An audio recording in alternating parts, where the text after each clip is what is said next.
Welcome to the Daily Horror Habit Podcast. I'm your host, Jay Krieger, bringing you daily reviews of current and classic horror movies for your twisted pleasure. Be aware that these reviews and discussions may include spoilers, and as always, I hope you enjoy.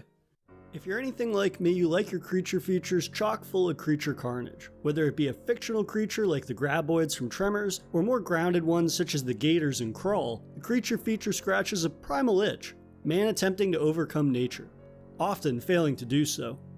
The idea that nature is fighting back against humans who largely disregard their effect on creatures' habitats can give these creature features added weight. And then sometimes the genre is just an excuse to see someone get ripped in half by a five-headed shark. And yes, that is a real creature feature premise. So, if the selling point of creature features is a particular brand of carnage, what happens when you make a creature feature where the literal depiction of said carnage isn't the primary focus of the film? Sounds pretty counterproductive to the subgenre, right? Well, director Jallikattu Pelliceri's film Jallikattu aims the lens more at how carnage affects man's behavior, rather than the focus being on man being ripped apart. Written by R. Jaya Kumar and Harish S., Jallikattu is currently streaming on Prime Video in HD and 4K UHD, focusing on an Indian village being thrown into chaos by a wild buffalo. As the buffalo rampages through the village, destroying property, crops, and causing injuries, the villagers' behavior becomes more erratic, and some begin to act on their repressed desires, some of which have deadly consequences. From the opening moments of the film, Jallikattu Pelliceri inserts us firmly into this world. We're given a fantastic montage of characters waking early in the morning and going about their daily routines.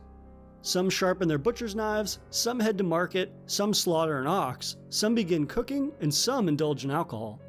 This simple set of events is cut together in a way that impresses upon the viewer what the villagers' way of life is like. It shows us an unbiased look at livelihoods and the behaviors of others in a way that is far more honest than you might expect. There's an authenticity here that makes the creature feature predicament feel far more grounded than most do. There isn't some ludicrous scenario that's forced the buffalo to rampage. There's no hurricane stirring up wildlife or mutant beasts.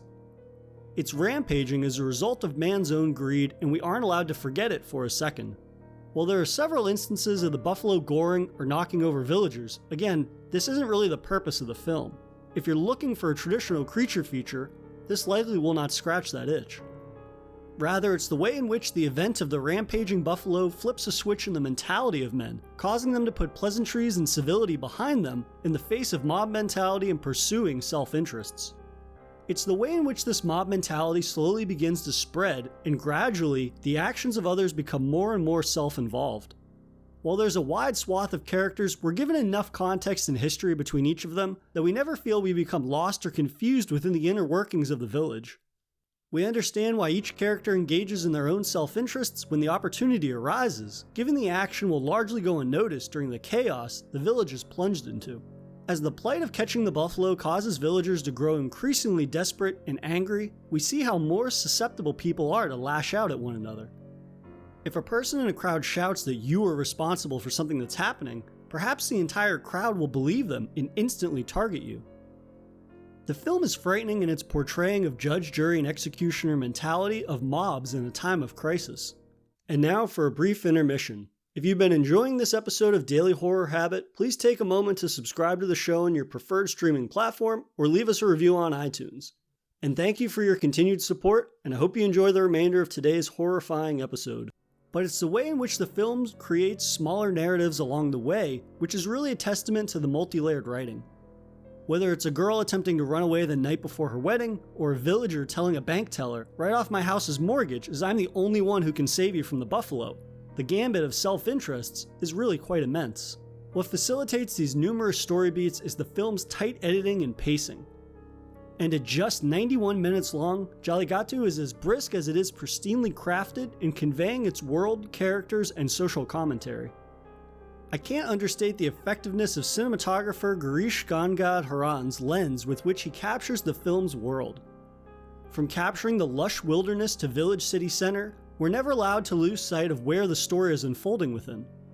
We become familiar with numerous landmarks and establishes a tone of uncertainty and growing unrest in each and every environment we explore. There's a lot of environmental storytelling here, giving insight into another way of life and culture that I found myself engaged with more deeply than I thought I would. And then there's Gangadharan's capturing the terrifying imagery of mob mentality, capturing literally hundreds of people running through the night-soaked wilderness, brandishing torches and flashlights.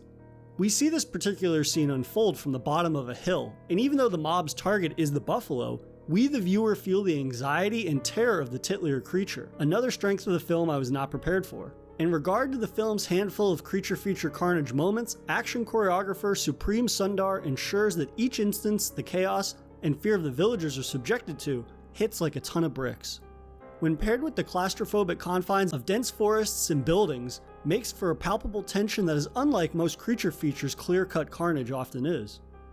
As for the buffalo itself, I could be wrong, but there doesn't seem to be a great deal of CGI used in bringing it to life. Or it at least was captured and shot in a way that conceals any digital effects. It allows for these few traditional creature feature instances to have more weight to them, given it feels as if we're watching a viewer discretion is advised nature documentary rather than an action thriller. Closer to the film's ending is when its message of humans' true nature and own self-interests comes to a head. One of the elders of the village sits around a campfire with others and proclaims, "Those men may have 2 legs, but they are beasts." It's not exactly subtle, but the point still stands and is reinforced more skillfully in showing the recklessness of man's actions closer to the finale we come. The earth has always belonged to animals, and man's continued encroachment or lack of living in harmony with such creatures ultimately exposes our own savagery. Without spoiling the final moments, which are not unlike the rest of the film and are fantastic, there is the true exaggerated but horrifying depiction of the fever-frenzied berserker rage that man was supposed to have evolved well past since our ancestors were alive. When in actuality, our technological advances are all that really separate us from people's true nature.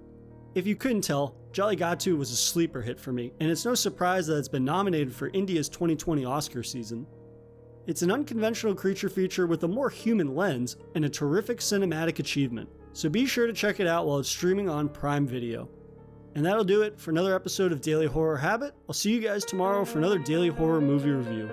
If you enjoyed this episode, please subscribe to Daily Horror Habit on your preferred streaming service and follow the show on Instagram at Daily Horror Habit and on Twitter at Daily Horror Pod for episode updates. Thanks again for listening, and I'll see you guys next time.